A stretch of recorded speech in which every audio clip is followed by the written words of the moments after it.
After understanding about Health at Go and your journey, I'm really curious to know that what sort of research you did, or how did you started your research from the basic thing till the end, what it was before starting the organization, the journey of your organization, basically.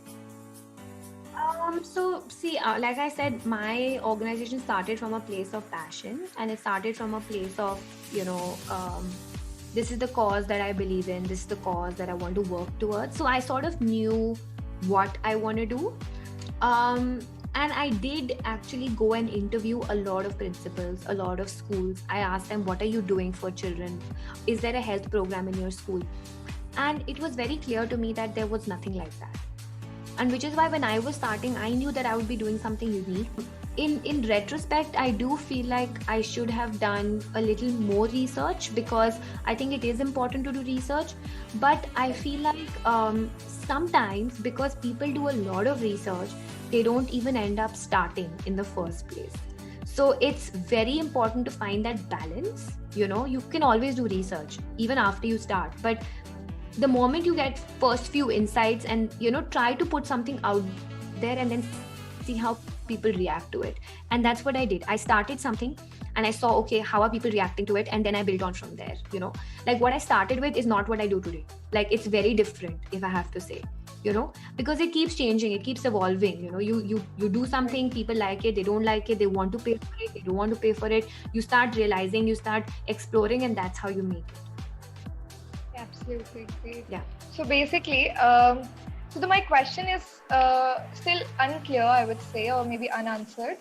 That is like, if I take Health at Go as a business model for you, and not just a organization which is helping others for a better future, but as a business model altogether. So building teams, collecting all the information, going out, reaching out to people, or maybe you take it as a client, or maybe anybody you say as a customer. So how did you manage all of it, and how it went, like how you started, and from where you get the team, how you motivated them to join your passion and continue with it, and okay, like so that. because you asked me about research, right? So Yeah. that's why I'm telling you about the research.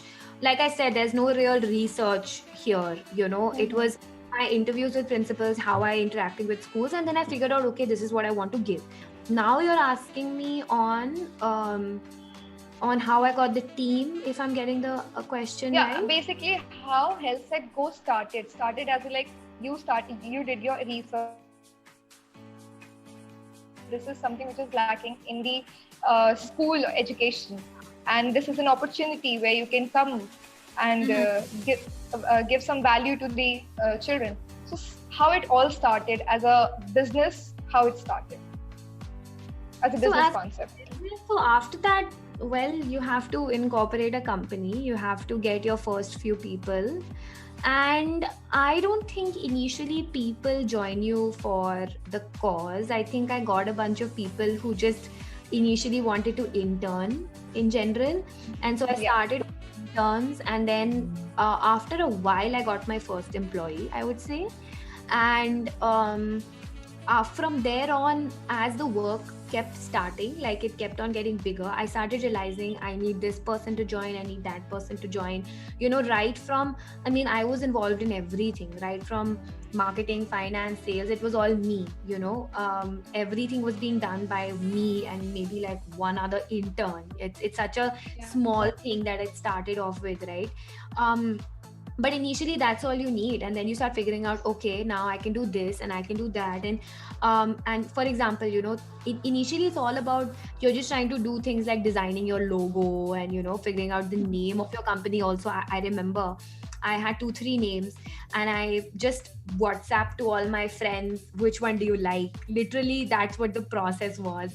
And in the end I said, okay, it's going to be Health Set Go. And then the logo piece, so I got this graphic designer, and I said, I want to design a logo. And then that was my first time ever designing any kind of logo in my life. And so the graphic designer gave me a lot of options, and the logo was very important for me. And so I went through everything, designed the logo.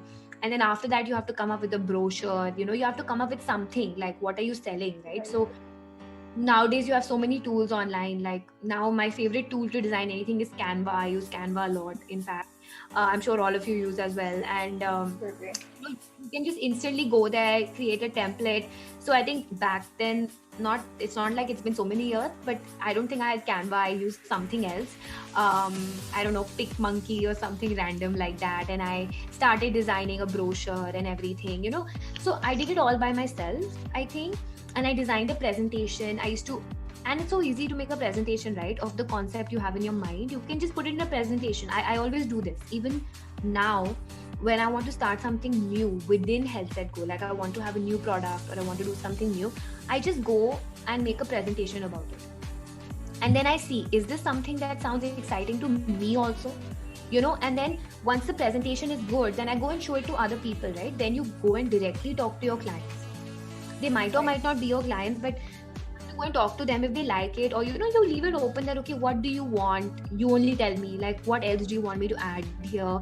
So then you add that thing. So for example, one of the first things that the school wanted me to do was to do a health checkup of all the children. They wanted to do a health checkup, and I said, okay, fine. So then I started working backwards. I think what has worked for me is always to work backwards. So I always go and ask people, what do you want? What do you need? How can I help? And then when they tell me, acha, ye karna hai, then I go back and I say, okay, fine, now how do I do this? So for me, that first time I started finding doctors, I got them on board. So it all happened very organically. There was no so-called that kind of preparation. I said, okay, then when I did the health checkup for the first time, there were about 800 students in that school. And it was like a complete mess what I did there. And then I told the school, like, I'm really sorry, I'll do it again. Because what happened is I gave out all these papers to every child. And I asked the doctor to write on the paper. And you know how the doctor's handwriting is? Like, have you ever seen a doctor writing? Yes. It's very, very scribbly, like that. You can't even read it, kind of thing. And Right. then the principal told me, okay, give me the health report. And I had nothing to give because even I could not understand what was written there. So I said, okay, fine, I'll do it again. So I did it again. Initially, I did it for free for them because I said, this is something I'm trying out. I didn't charge them from the first go.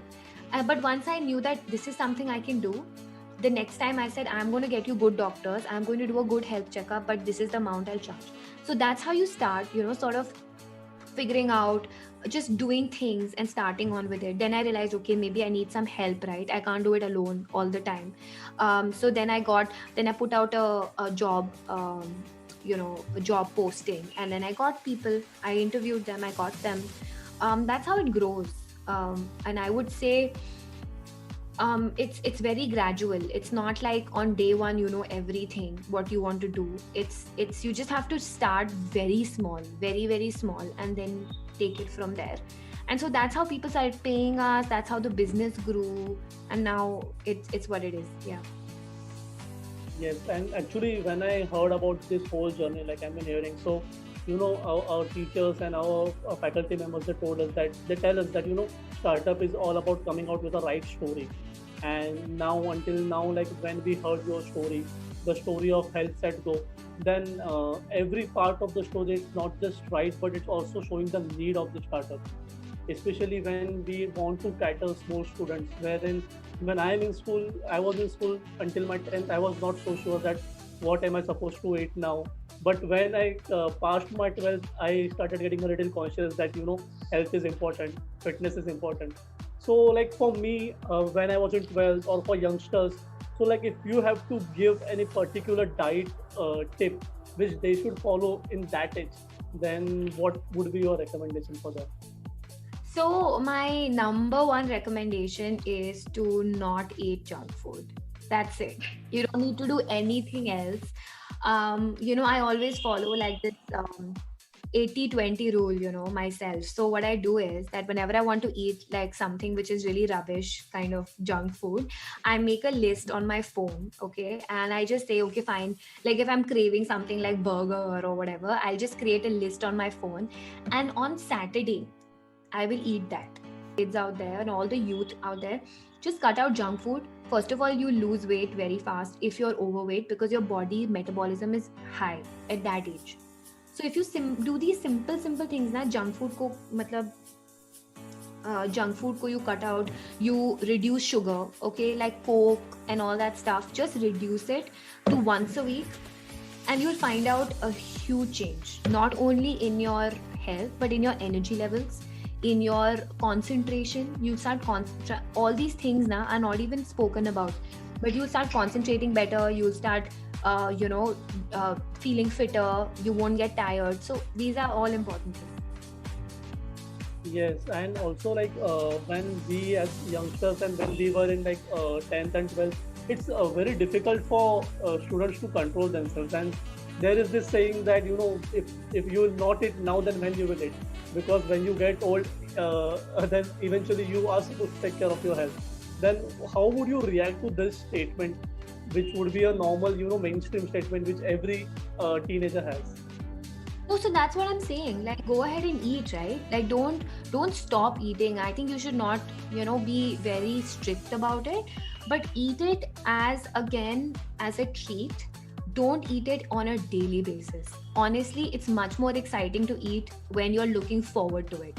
If it's something you eat on a daily basis, you're like you're making it very normal. Like now, I would look forward to, okay, I'm going to eat this, I'm going to eat that. That excitement is there. Plus, the people who are saying these statements, right, I am sure that they are not happy with how they look, they are not happy with their body also, and if given a chance they would like to change it.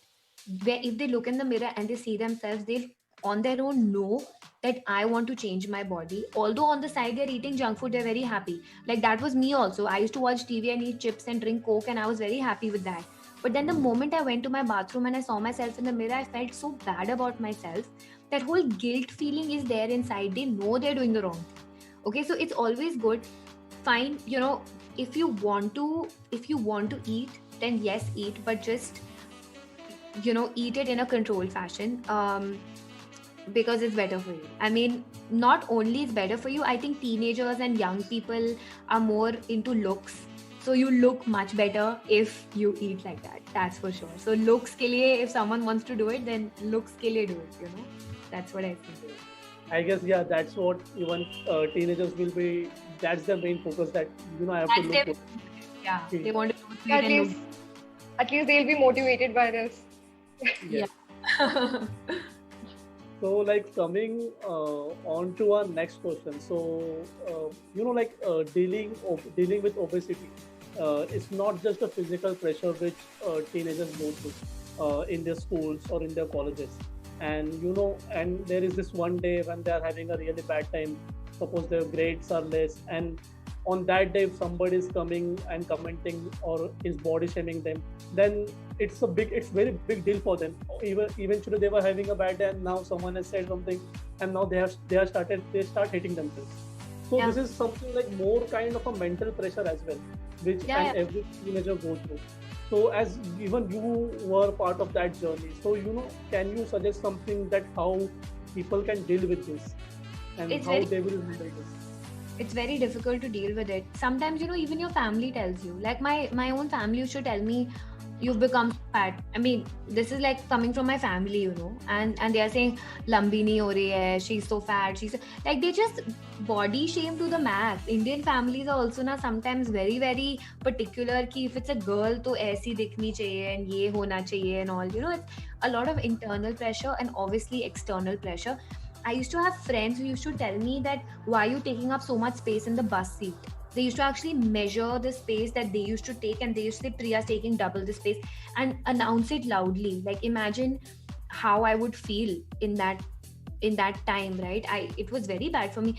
And I mean, one is that you stand up to these people and you very clearly, tell them that, hey, this is not, um I don't want this to happen. But at that time, I didn't have that confidence. I didn't have that confidence to do that.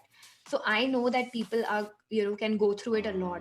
So in that case, you have to build your internal resilience, because externally to log aapko bolenge, people will tell you this, that, whatever, they'll still tell. Right now also people tell. I put up some picture, on one of my social media things, and I was in the lockdown phase, and I was doing some exercise, and I was telling everyone, okay, this is how you do. And then people are saying, oh, you've gained, someone just commented, you've gained so much weight. Like, who are they to actually talk about me or my body? But somehow people feel the need to talk about others, comment on others.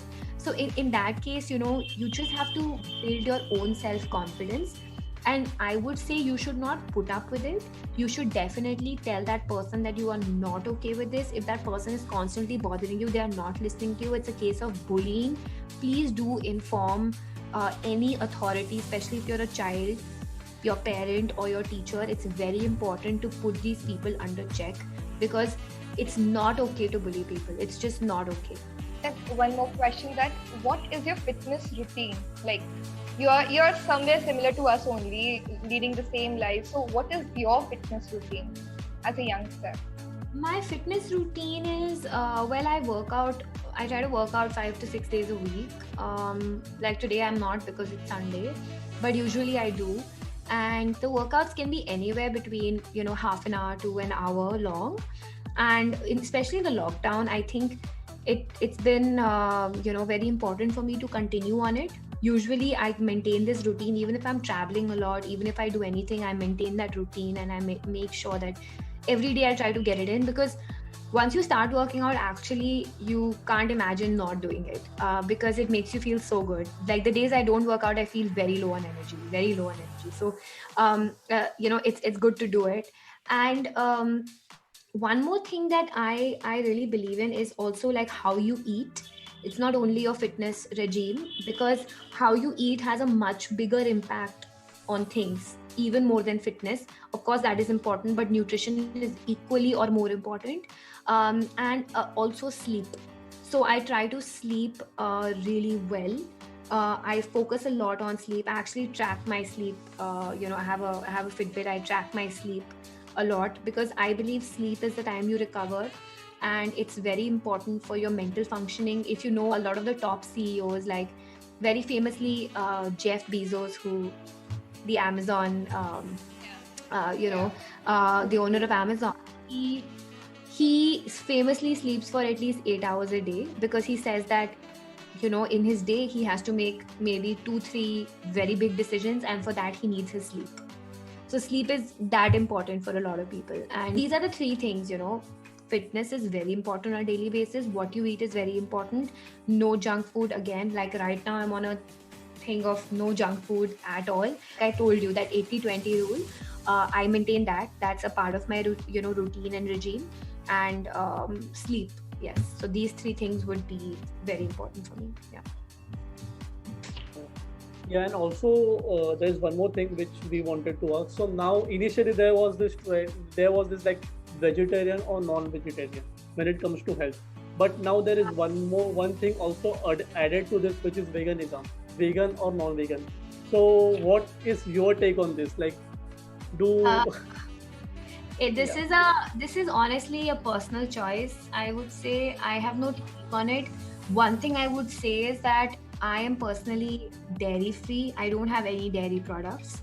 I don't have milk or anything like that, because I think so more than 85% of Asians are actually allergic to milk, but we don't know about it. So I actually don't promote milk overall.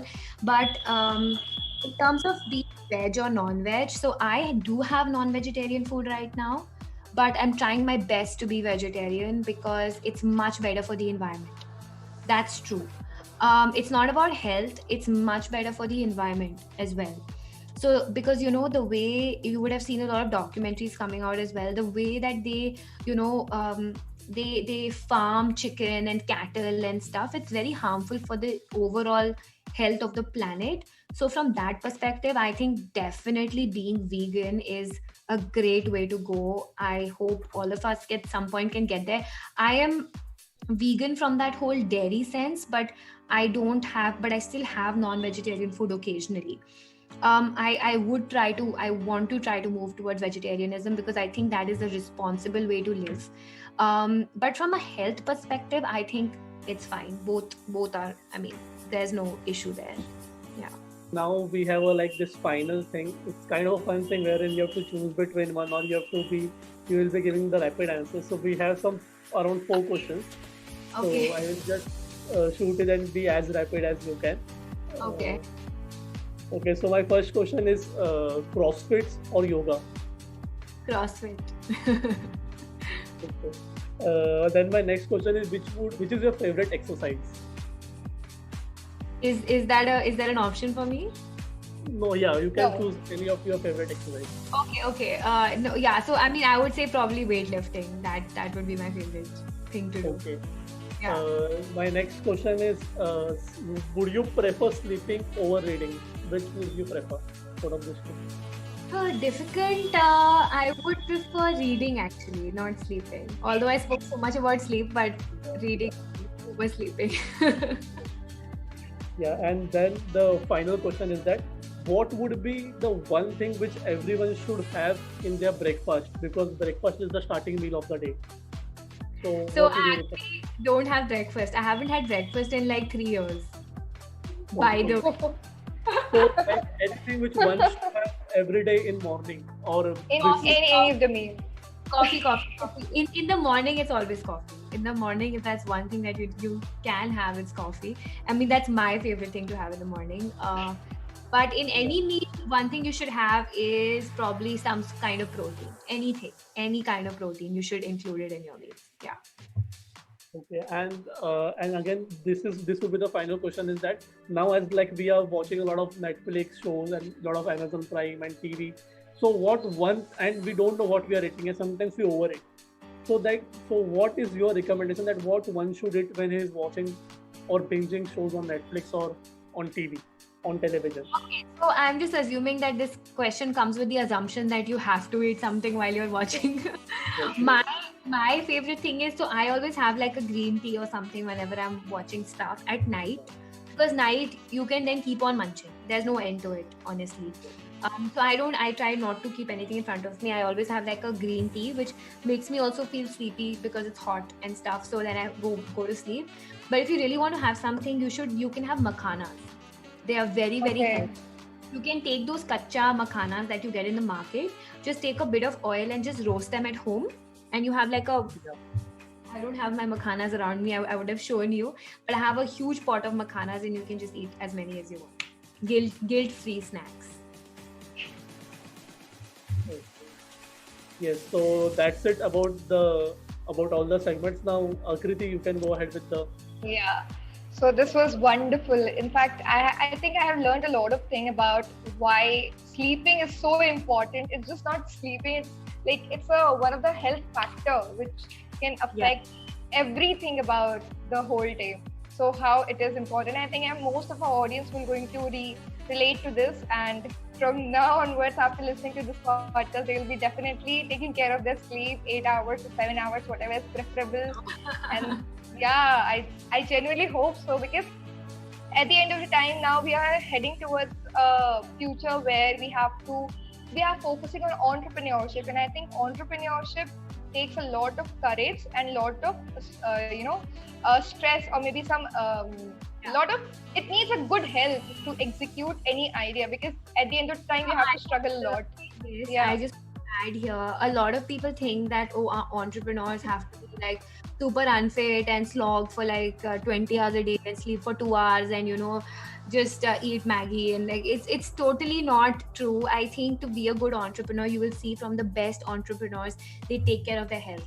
All the best entrepreneurs take care of their health. Yeah. Now we are heading towards the end of the session of this podcast. I've always been curious to know this thing from all the speakers, all the guests we have in the podcast for the podcast.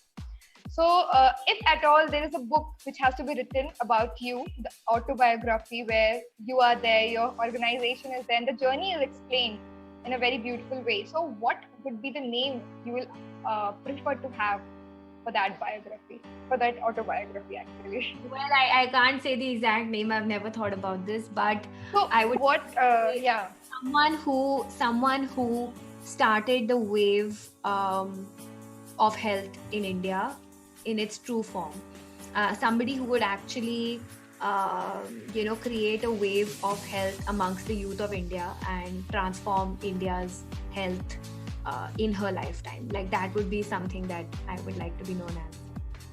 I think that's a wonderful, way of going ahead and changing Thank you future. Yeah, thank you so much. Thank you so much. Thank you so much, Priya, for being one of our beautiful guests of the episode. We hope to see you soon someday, maybe in campus and your Health at Go organization as well, your team in our campus with the setup of everything. Would love to do that. Yeah. And we'd be happy to provide this COVID thing for for your college as well. Just let me know. If your college is looking to reopen soon, then we can definitely help plan out. Definitely. Make you guys safe there. Yeah. I think we will definitely going to recommend this thing to our authorities. And I think that was just wonderful interaction with you. Thank you so much for being the guest of the day. Thanks also. Thank you. Bye. Yeah. Bye-bye. Thank you.